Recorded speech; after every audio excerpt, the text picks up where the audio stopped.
ಗ್ಲೋಬ ಮತ್ತು ನಕಾಶೆಗಳು ಅಧ್ಯಾಯ 10 6ನೇ ತರಗತಿಯ ಭೂಗೋಳಶಾಸ್ತ್ರದ ಮೊದಲ ಅಧ್ಯಾಯ ಗ್ಲೋಬ್ ಮತ್ತು ನಕಾಶೆಗಳು. ಪಾಠದ ಪರಿಚಯವನ್ನು ನೋಡೋಣ. ಭೂಗೋಳ ವಿಜ್ಞಾನವನ್ನು ಸರಿಯಾಗಿ ಅರಿತುಕೊಳ್ಳಲು ಮಾದರಿಗೋಳ, ಗ್ಲೋಬ್ ಮತ್ತು ನಕಾಶೆಗಳು ಉತ್ತಮ ಕಲಿಕಾ ಸಾಧನಗಳಾಗಿವೆ. ಭೂಮಿಯ ಮಾದರಿಯಿಂದ ಗ್ಲೋಬ್ನ ಅರ್ಥ ಮತ್ತು ಉಪಯೋಗಗಳನ್ನು ತಿಳಿಯುವುದು ನಕಾಶೆಗಳ ಅರ್ಥ. ವಿಧಗಳು ಮತ್ತು ಅವುಗಳ ಉಪಯೋಗಗಳನ್ನು ತಿಳಿಯುವುದು ನಕಾಶೆಗಳನ್ನು ರಚಿಸಲು ಮತ್ತು ಓದಲು ಬೇಕಾಗಿರುವ ಒಂದು ಸಾಮರ್ಥ್ಯ. ಅನಂತರ ಮಾದರಿಗೋಳ ಅಂತಂದ್ರೆ ಗ್ಲೋಬ್. ಅರ್ಥ: ವಿಜ್ಞಾನ ತರಗತಿಯಲ್ಲಿ ನೀವು ಭೂಮಿಯ ಆಕಾರ ಮತ್ತು ಗಾತ್ರಗಳನ್ನು ಕುರಿತು ಅಧ್ಯಯನ ಮಾಡಿದ್ದೀರಿ. ಭೂಮಿಯು ಜಿಯಾ ಆಕಾರದಲ್ಲಿದ್ದು ಅದನ್ನು ಮಾದರಿಗೋಳದಿಂದ ನಿರೂಪಿಸಬಹುದು. ಕೃತಕ ಉಪಗ್ರಹಗಳಿಂದ ಪಡೆದ ಛಾಯಾಚಿತ್ರ ಭೂಮಿಯ ನೈಜ ಚಿತ್ರಣ ಮತ್ತು ಆಕಾರಗಳನ್ನು ತೋರಿಸುತ್ತದೆ, ಆದರೆ ಅದರಲ್ಲಿ ನಾವು ಭೂಮಿಯ ಒಂದು ಭಾಗವನ್ನು ಮಾತ್ರ ನೋಡಬಹುದು. ಭೂಮಿ ಪ್ರತಿರೂಪವಾದ ಮಾದರಿಗೋಳವನ್ನು ತಿರುಗಿಸಬಹುದಾದ್ದರಿಂದ ಭೂಮಿಯ ಪೂರ್ಣ ನೋಟವನ್ನು ಪಡೆಯಲು ಸಾಧ್ಯ. ಮಾದರಿಗೋಳದ ಲಕ್ಷಣಗಳು. ಗ್ಲೋಬ್ ಇದು ಭೂಮಿಯ ಒಂದು ಚಿಕ್ಕ ಮಾದರಿಯಾಗಿದೆ. ಭೂಮಿಯ ಒಂದು ತದ್ರೂಪಿ ಅಂತ ಹೇಳ್ಬೋದು. ಇದು ಭೂಮಿಯ ನೈಜ ಗೋಳಾಕಾರವನ್ನು ತೋರಿಸುತ್ತದೆ. ಇದು ಭೂಮಿಯ ಆಕಾರ ಹೇಗಿದೆ ಎಂಬುದನ್ನು, ಅಂದರೆ ಗೋಳಾಕಾರ ಅಂದ ಸ್ವಲ್ಪ ರೌಂಡು ಮೊಟ್ಟೆ ಆಕಾರದಲ್ಲಿದೆ ಅಂತ ತೋರಿಸುತ್ತೆ. ಮತ್ತು ಅದು ನಕಾಶೆಯಂತೆ ಸಪಾಟಾದುದಲ್ಲ. ನಕಾಶೆಯು ಒಂದು ಸಮತಟ್ಟವಾಗಿರ್ತೈತಿ, ಆದರೆ ಇದು ಒಂದು ಗೋಳಾಕಾರದ ರೀತಿಯಲ್ಲಿರ್ತೈತಿ. ಜೊತೆಗೆ ಹಲವು ಲಕ್ಷಣಗಳಿಗೆ ಸಂಬಂಧಿಸಿದ ಮಾಹಿತಿಗಳನ್ನು ನೀಡ್ತೈತಿ ಅಂತಕ್ಕಂಥದ್ದು. ಹಲವು ಲಕ್ಷಣಗಳಿಗೆ ಸಂಬಂಧಿಸಿದ ಮಾಹಿತಿಗಳನ್ನು ಈ ಗ್ಲೋಬ್ ನಮಗೆ ನೀಡುತ್ತದೆ. ಇದೊಂದು ಸರಳವಾದ ಕಲಿಕಾ ಉಪಕರಣ ಅಂತಕ್ಕಂಥದ್ದು.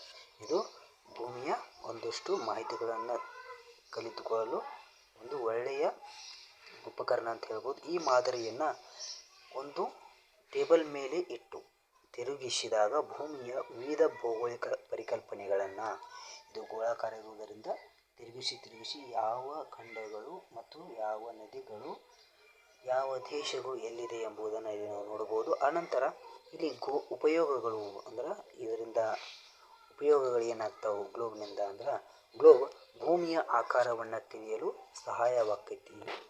ಭೂಮಿಯ ಆಕಾರ, ಭೂಮಿ ಗುಂಡೈತೋ ಏನೋ ಚೌಕಾಕಾರದಲ್ಲಿದೆ ಎಂಬುದನ್ನು ತಿಳಿಯಲು ಈ ಗ್ಲೋಬ್ ನಮಗೆ ಸಹಾಯ ಮಾಡ್ತೈತಿ. ಭೂಮಿಯ ಮೇಲಿನ ಖಂಡ, ಸಮುದ್ರ ಮತ್ತು ಸಾಗರಗಳ ಸನ್ನಿವೇಶ, ಗಾತ್ರ ಮತ್ತು ಆಕಾರ ತಿಳಿಯಲು ನೆರವಾಗುತ್ತದೆ. ಭೂಮಿಯ ಮೇಲಿನ ಖಂಡಗಳು, ಸಮುದ್ರಗಳು ಮತ್ತು ಸಾಗರಗಳ ಸನ್ನಿವೇಶ, ಇವ ಗಾತ್ರ ಮತ್ತು ಆಕಾರ ತಿಳಿಯಲು ಇದು ನಮ್ಗೆ ಸಹಾಯ ಆಕೈತಿ ಅಂತ ಹೇಳ್ಬೋದು. ಇದು ಅಕ್ಷಾಂಶ ಮತ್ತು ರೇಖಾಂಶಗಳಿಂದ ಸ್ಥಳಗಳ ನಿಖರ ಸನ್ನಿವೇಶ ಮತ್ತು ರಾಜಕೀಯ ಗಡಿಗಳನ್ನು ತಿಳಿಯಲು ಸಹಕಾರಿಯಾಗಿದೆ. ಅನಂತರ ಉತ್ತಮ ಮಾದರಿಗೋಳವು ಭೂ ಅಕ್ಷದ ವಾಲುವಿಕೆ. ಉತ್ತಮ ಮಾದರಿಗೋಳವು ಅಂದ್ರೆ ಈ ಗ್ಲೋಬ್ ಭೂ ಅಕ್ಷದ ವಾಲುವಿಕೆ, ಭೂಮಿಯ ಚಲನೆಗಳು, ದೈನಂದಿನ ಮತ್ತು ವಾರ್ಷಿಕ ಚಲನೆ ಮತ್ತು ಅವುಗಳ ಪರಿಣಾಮ ತಿಳಿಯಲು ಅನುಕೂಲವಾಗಿದೆ. ಉದಾಹರಣೆಗೆ ಹಗಲು ರಾತ್ರಿ ಋತುಗಳು ಎಂಬುದನ್ನು ತಿಳಿಸಬಹುದು. ಇಲ್ಲಿ ಗ್ಲೋಬ್ನಿಂದ ಭೂಮಿಯ ಮೇಲಿನ ವಿವಿಧ ಭೌಗೋಳಿಕ ಸಾಮಾನ್ಯ ಮಾಹಿತಿಗಳನ್ನು ತಿಳಿಯಬಹುದು. ಅವುಗಳೆಂದರೆ ಪರ್ವತ, ಪ್ರಸ್ಥಭೂಮಿ, ಮೈದಾನ, ಮರುಭೂಮಿ, ದ್ವೀಪಗಳು, ನದಿ, ಹುಲ್ಲುಗಾವಲು ಮತ್ತು ಅರಣ್ಯಗಳು ಇತ್ಯಾದಿ ಎಂಬುದನ್ನು. ನಕ್ಷೆಗಳು ಅಥವಾ ನಕಾಶೆಗಳು ಅಂತ ಹೇಳ್ಬೋದು. ಭೂಮಿಯು ಗುಂಡಾಕಾರದಾಗಿರ್ತೈತಿ, ಇದು ಒಂದು ಸಮತಟ್ಟವಾಗಿರ್ತೈತಿ. ಗ್ಲೋಬ್ಗಳು ನಮಗೆ ಭೂಮಿಯ ಕುರಿತಾದ ಸಾಮಾನ್ಯ ಮಾಹಿತಿಯನ್ನು ಮಾತ್ರ ನೀಡುತ್ತೈತಿ. ಆದರೆ ಒಂದು ಸ್ಥಳ, ರಾಜ್ಯ, ದೇಶ ಹಾಗೂ ಇತರ ಭೌಗೋಳಿಕ ಲಕ್ಷಣಗಳ ವಿವರವಾದ ಮಾಹಿತಿ ಪಡೆಯಲು ನಕ್ಷೆಗಳು ನಮಗೆ ಬೇಕಾಕ್ಕವು ಅಂತ ಹೇಳ್ಬೋದು. ಅನಂತರ ಭೂಮಿಯು ಪೂರ್ಣ ಅಥವಾ ಭಾಗಶಃ ಭಾಗವನ್ನು ಸಮತಲದ ಮೇಲೆ ಮಾನಕಕ್ಕೆ ಅಥವಾ ಮಾಪಕಕ್ಕೆ ಸ್ಕೇಲ್ ಅನುಗುಣವಾಗಿ ರೂಪಿಸುವ ಆಕೃತಿಯೇ ನಕ್ಷೆಯಾಗಿದೆ ಅಂತ ಹೇಳ್ಬೋದು. ನಕ್ಷೆಯನ್ನು ತಯಾರಿಸುವ ವಿಜ್ಞಾನ ಮತ್ತು ಕಲೆಗೆ ನಕ್ಷಾಶಾಸ್ತ್ರ ಎನ್ನುವರು. ಇದು 1 ಅಂಕದ ಪ್ರಶ್ನೆ. ವಿವಿಧ ಪ್ರಕಾರದ ನಕ್ಷೆಗಳನ್ನು ಸೇರಿಸಿ ತಯಾರಿಸಿದ ಪುಸ್ತಕವನ್ನು ಅಟ್ಲಾಸ್ ಅಥವಾ ನಕಾಶೆ ಪುಸ್ತಕ ಅಂತ ಕರೀತಾರೆ. ನಕಾಶೆಗಳ ವಿಧಗಳು ಯಾವುವು ಅಂದ್ರೆ, ನಕ್ಷೆಗಳ ವಿಧಗಳು ನಕಾಶೆಗಳನ್ನು ಅವುಗಳ ಮಾನಕ ಅಥವಾ ಉದ್ದೇಶಗಳ ಆಧಾರದ ಮೇಲೆ ಅನೇಕ ವಿಧಗಳಾಗಿ ವಿಂಗಡಿಸಲಾಗಿದೆ ಅಂತ ಹೇಳ್ತಾರೆ. ಮಾನಕ ಆಧಾರಿತ ನಕ್ಷೆಗಳು ಯಾವುವು? ಮಾನಕ ಆಧಾರದ ಮೇಲೆ ನಕ್ಷೆಗಳನ್ನು ಎರಡು ವಿಧಗಳನ್ನಾಗಿ ವಿಂಗಡಿಸಲಾಗಿದೆ. ಮೊದಲನೇದಾಗಿ ದೊಡ್ಡ ಪ್ರಮಾಣದ ನಕ್ಷೆಗಳು ಮತ್ತು ಚಿಕ್ಕ ಪ್ರಮಾಣದ ನಕ್ಷೆಗಳು ಎಂಬ ಎರಡು ವಿಧಗಳು. ಮೊದಲನೇದು, ಇವು ಚಿಕ್ಕ ಪ್ರದೇಶವನ್ನು ಪ್ರತಿನಿಧಿಸುತ್ತವೆ. ಇವುಗಳನ್ನು ಕಂದಾಯ ನಕ್ಷೆಗಳು ಮತ್ತು ಸ್ಥಳ ಸ್ವರೂಪ ನಕ್ಷೆಗಳೆಂದು ವಿಂಗಡಿಸಬಹುದು. ಕಂದಾಯ ನಕ್ಷೆಗಳು ವೈಯಕ್ತಿಕ ಆಸ್ತಿ ಬಗ್ಗೆ ಮಾಹಿತಿ ನೀಡುತ್ತವೆ. ಭೂಸ್ವರೂಪ ನಕ್ಷೆಗಳು ಒಂದು ಸ್ಥಳ ಮತ್ತು ಪ್ರದೇಶದ ಹೆಚ್ಚಿನ ಮಾಹಿತಿಯನ್ನು ಒದಗಿಸುತ್ತವೆ. ಇದು ದೊಡ್ಡ ಪ್ರಮಾಣದ ನಕ್ಷೆ. ಅನಂತರ ಚಿಕ್ಕ ಪ್ರಮಾಣದ ನಕ್ಷೆಗಳು. ಇವು ವಿಶಾಲವಾದ ಪ್ರದೇಶವನ್ನು ನಿರೂಪಿಸುತ್ತವೆ. ವಿಶಾಲವಾದ ಅಂದ್ರೆ ಬಹಳಷ್ಟು ಜಾಗವನ್ನು ನಿರೂಪಿಸ್ತವೆ. ಉದಾಹರಣೆ ಪ್ರಪಂಚ, ಖಂಡಗಳು, ದೇಶ ಇತ್ಯಾದಿ. ಇವುಗಳಲ್ಲಿ ಭೂಪಟ ಮತ್ತು ಅಟ್ಲಾಸ್ ಪುಸ್ತಕಗಳೆಂದು ಎರಡು ಭಾಗಗಳದಾವ. ಮೊದಲನೇದಾಗಿ ಕರ್ನಾಟಕದ ಸಂಕ್ರಾಂತಿ ವೃತ್ತ, ಸಮಭಾಜಕ ವೃತ್ತ, ಮಕರ ಸಂಕ್ರಾಂತಿ ವೃತ್ತ ಅಂತಕ್ಕಂಥ 3 ವೃತ್ತಗಳು ಈ ಚಿಕ್ಕ ಪ್ರಮಾಣದ ನಕ್ಷೆಯಲ್ಲಿ ನಮಗೆ ಕಂಡು ಬರ್ತಾವೆ. ಚಿಕ್ಕ ಪ್ರಮಾಣದ ನಕ್ಷೆಯು ಪ್ರಪಂಚದ ನಕ್ಷೆಯನ್ನು ಒಳಗೊಂಡಿರ್ತೈತಿ. ಚಿಕ್ಕ ಪ್ರಮಾಣದ ನಕ್ಷೆ. ಅನಂತರ ಚಿಕ್ಕ ಪ್ರಮಾಣದ ನಕ್ಷೆ ಭೂಪಟಗಳು ಅಟ್ಲಾಸ್ಗಳಿಗಿಂತ ದೊಡ್ಡವು. ಭೂಪಟಗಳು ಅಂದರೆ ನಕ್ಷೆಗಳು ಅಟ್ಲಾಸ್ಗಳಿಗಿಂತ ದೊಡ್ಡವು. ಅವುಗಳನ್ನು ತರಗತಿಗಳಲ್ಲಿ ಬೋಧನಾ ಸಾಧನವಾಗಿ ಉಪಯೋಗಿಸಲಾಗುವುದು. ಅವು ರಾಜಕೀಯ ವಿಭಾಗಗಳು, ಮೇಲ್ಮೈ ಲಕ್ಷಣಗಳು ಮುಂತಾದ ಸಾಮಾನ್ಯ ಮತ್ತು ಪ್ರಮುಖ ಲಕ್ಷಣಗಳನ್ನು ತೋರಿಸ್ತಾವು. ಇದು ಅಟ್ಲಾಸ್ಗಳಿಂದ ದೊಡ್ಡವಾಗಿರ್ತಾವೆ.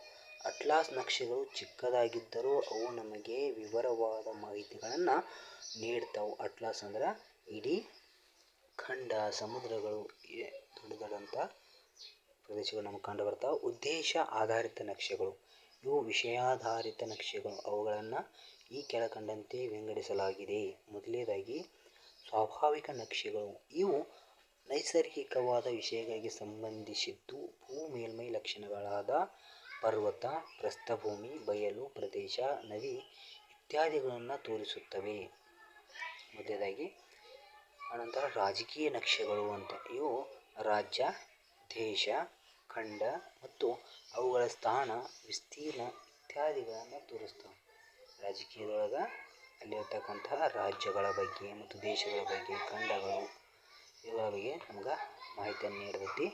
ಹಂಚಿಕೆ ನಕ್ಷೆಗಳು ಅಂದ್ರೆ ಈ ನಕ್ಷೆಗಳನ್ನು ಭೂಬಳಕೆ, ವಾಯುಗೋಳದ ಉಷ್ಣಾಂಶ, ಮಳೆ, ಜನಸಂಖ್ಯೆ, ಮಣ್ಣು, ಸ್ವಾಭಾವಿಕ ಸಸ್ಯವರ್ಗ, ಬೆಳೆಗಳು, ಖನಿಜ, ಕೈಗಾರಿಕೆ, ರೈಲು ಮಾರ್ಗ, ರಸ್ತೆ, ಜಲಮಾರ್ಗಗಳು ಇತ್ಯಾದಿ ಹಂಚಿಕೆಯ ಬಗ್ಗೆ ತಿಳಿಯಲು ಉಪಯೋಗಿಸಲಾಗುವುದು. ನಕ್ಷೆಯ ಮೂಲಾಂಶಗಳೇನು? ಸಿದ್ಧವಾದ ಉತ್ತಮ ನಕ್ಷೆಯು ಸೂಕ್ತವಾದ ಶೀರ್ಷಿಕೆ, ಮಾನಕ, ಅಕ್ಷಾಂಶ ಮತ್ತು ರೇಖಾಂಶಗಳು, ದಿಕ್ಕು ಮತ್ತು ಸೂಚಿ ಮುಂತಾದ ಅಗತ್ಯವಾದ ಮಾಹಿತಿಗಳನ್ನು ಹೊಂದಿರಬೇಕು. ಮೊದಲನೇದಾಗಿ ಶೀರ್ಷಿಕೆ ಅಂದರೆ ತಲೆಬರಹ. ಪ್ರತಿಯೊಂದು ನಕ್ಷೆಯು ಅವಶ್ಯಕವಾಗಿ ಶೀರ್ಷಿಕೆಯನ್ನು ಹೊಂದಿರಬೇಕು. ಅದು ನಮಗೆ ಬೇಕಾದ ಒಳ ವಿಷಯವನ್ನು ತಿಳಿಸುವುದು. ಉದಾಹರಣೆ ಭಾರತದ ಭೌಗೋಳಿಕ ಲಕ್ಷಣಗಳು, ಭಾರತ ರಾಜಕೀಯ ಇತ್ಯಾದಿ ಅಂತ. ಎರಡನೇದಾಗಿ ಮಾನಕ. ಮಾನಕವು ಭೂಮಿಯ ಮೇಲಿನ ಎರಡು ಸ್ಥಳಗಳ ಅಂತರವನ್ನು ತಿಳಿಯಲು ನಮಗೆ ಸಹಾಯಕವಾಗಿದೆ. ಭೂಮಿಯ ಮೇಲಿನ ವಾಸ್ತವ ದೂರಕ್ಕೂ ಅಂದರೆ ಅಂತರಕ್ಕೂ ಮತ್ತು ನಕಾಶೆಯ ಮೇಲಿನ ದೂರಕ್ಕೂ ಇರುವ ಪರಿಮಾಣವೇ ಮಾನಕ. ನಕಾಶೆಯ ಮೇಲಿನ ಎರಡು ಸ್ಥಳಗಳು ತುಂಬ ಹತ್ತಿರದಲ್ಲಿವೆ ಎಂದೆನಿಸಿದರೂ ಭೂಮಿಯ ಮೇಲೆ ಅವು ತುಂಬ ದೂರದಲ್ಲಿರ್ತವೆ. ಮಾನಕ ಇದು ತುಂಬ ದೊಡ್ಡದಾಗಿರ್ತದೆ. ಅಕ್ಷಾಂಶ ಮತ್ತು ರೇಖಾಂಶಗಳು. ಇವು ಕಾಲ್ಪನಿಕ ರೇಖೆಗಳ ಜಾಲವಾಗಿದೆ. ನಕಾಶೆಯ ಮೇಲಿನ ಸ್ಥಳವೊಂದರ ಸ್ಥಾನ, ದೂರ ಮತ್ತು ದಿಕ್ಕುಗಳನ್ನು ಗುರುತಿಸುವುದಕ್ಕೆ ಸಹಾಯವಾಗುತ್ತದೆ. ನಾಲ್ಕನೇದಾಗಿ ದಿಕ್ಕು. ನಕ್ಷೆಯಲ್ಲಿ ಉ ಅಥವಾ ಎನ್ ಅಕ್ಷರವುಳ್ಳ ಬಾಣದ ಗುರುತಿನ ಚಿಹ್ನೆಯಿಂದ ಉತ್ತರ ದಿಕ್ಕನ್ನು ಸೂಚಿಸಲಾಗುತ್ತದೆ. ಬಾಣದ ತುದಿ ಉತ್ತರಕ್ಕೆ ನಿರ್ದೇಶಕವಾಗಿರುತ್ತದೆ.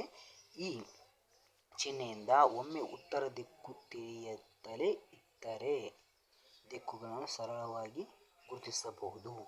ಸೂಚಿ. ಐದನೆಯದಾಗಿ ಸೂಚಿ.